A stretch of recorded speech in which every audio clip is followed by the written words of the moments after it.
huling nakaharap ni Nakagawa ang kababayang si Ryo Akao noong April 2022 sa Tokyo, Japan bilang bahagi ng Dynamic Love event sa naturang laban na tumagal ng 8 rounds. Bigong makapunto si Nakagawa at lumasap ng pagkatalo sa pamamagitan ng unanimous decision pabor kay Ryo Akao. Kaya dahil dito, kinwestiyon ng ilang mga kritiko kung may sapat ba na lakas si Nakagawa para rapin itong si Casimero, lalo't ang tumalo sa kanya ay naging biktima rin ng kamao ng angas ng Pinas.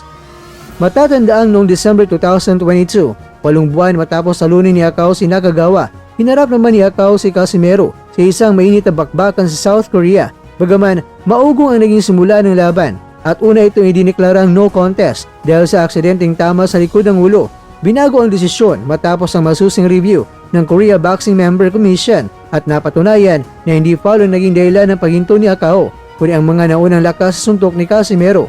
Kaya opisyal na itong itinala bilang isang knockout victory para kay Cuadro Alas. Sa simpleng luwikan ng mga boxing fans, kung tinalo ni Akao si Nakagawa at naging biglang Japanese headache itong si Akao, malaking hamon ang kailangan lampasan ni Nakagawa kung nais siyang patunayan na karapat dapat siya makikipagsabayan sa lakas ng isang Cuadro Alas.